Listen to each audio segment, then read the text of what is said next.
Okay, hi guys. Welcome back to the second part of GI biopsy interpretation series. So I had done a bit of ulcerative colitis last time when we had, done the first part of this.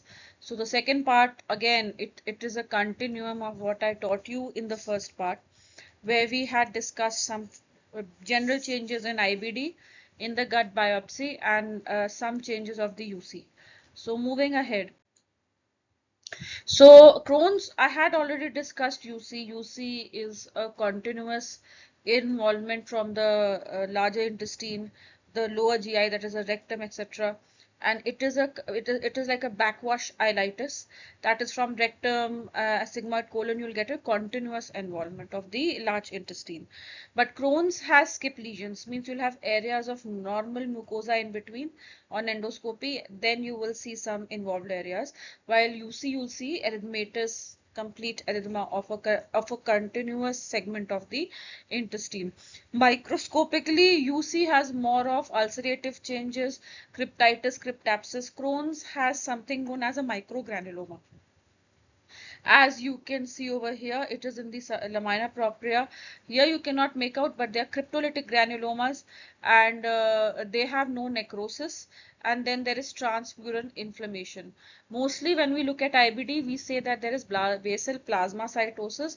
The basal word means the base of the crypt. Over here there is a band of plasma cells, and to call something as basal plasmacytosis, you need an oriented biopsy with these longitudinal crypts, like test tube rack pattern. But you might not get that, you don't get that routinely if the gastroenterologist is not aligning the biopsy on a filter paper and sending it to you. It is very difficult to align the biopsy yourself after it has been fixed.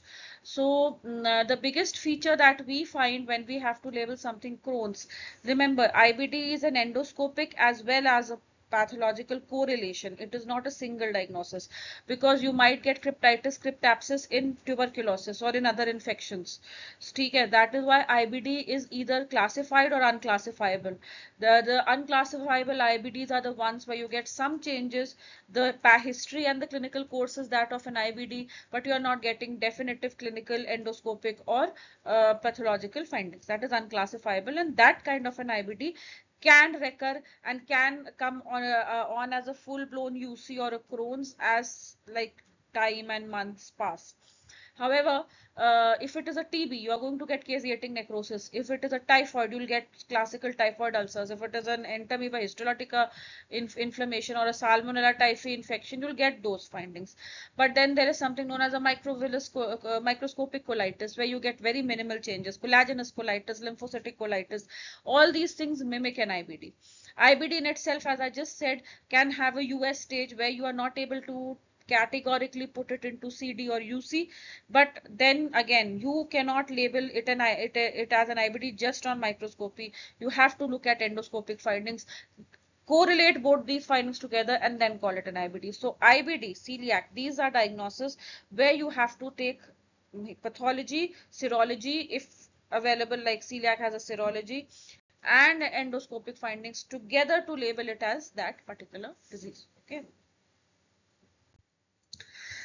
So, granuloma of TB is a caseating granuloma, while that of an IBD is a microgranuloma, which is cryptolytic, non-confluent, means see, two granulomas together.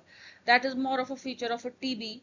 TB granulomas are submucosal, IBD granulomas are in the lamina propria, and of course, they have features of chronicity that you see in an IBD. There may be fibrosis, there may be a distortion of the crypt architecture. Both these features might also be there in the TB. Hence, you need to know that Crohn's is a microgranuloma, non-caseating, in the lamina, non-confluent. These are the more classical differentiating features, and all this is seen mostly in the lower GI. If you are getting a granuloma in the esophagus, if you are getting one in the stomach, and they have taken multiple biopsies, think more on the terms of TB and infection then, rather than thinking on the terms of IBD. Okay. Having said that, we have seen a case where there was a TB in the stomach, stomach biopsy, and otherwise the features were very non-specific. So it was labeled as granulomatous colitis. They worked up for TB. TB was negative. Then they gave treatment for IBD. The patient then came back after many, no, sorry, they kept the patient on follow-up, and after, and they, I think, did start ATT, but the patient came back with ulcers and diarrhea, etc., and the case was finally labeled as an IBD, not a TB. There was no evidence of TB on AFB staining when we had done it. CBNAT was negative, but since stomach is a rare site of granuloma in a CD, in a Crohn's disease, that is why a first thought of tuberculosis had gone in that case. But that turned out to be an IBD. So in medicine, whatever I tell you is not a hard and fast rule, but it is something which is seen generally in the population. So that is how we interpret it. Okay. Early IBDs or mimics are infections where you see sorry for the blurry image, but you see maintained architecture with a busy lamina where you see lymphocytes, plasma cells. Then if there is no basal plasmacytosis, then you cannot label it as IBD. Okay. Then if there is no distortion, not much distortion, then there's no feature of chronicity. So there sometimes you just have to label it as a self-limiting colitis on follow-up, and then ask the clinician to call the patient on follow-up and then repeat a biopsy when the patient actually is having a symptom. Okay. So of course, if the patient is on a healing phase or the lesion is patchy and the biopsy is not taken from a representative area, you will have problems in diagnosing. Superficial biopsies. Now you see over here, you will feel it's a mucinous carcinoma. It's not.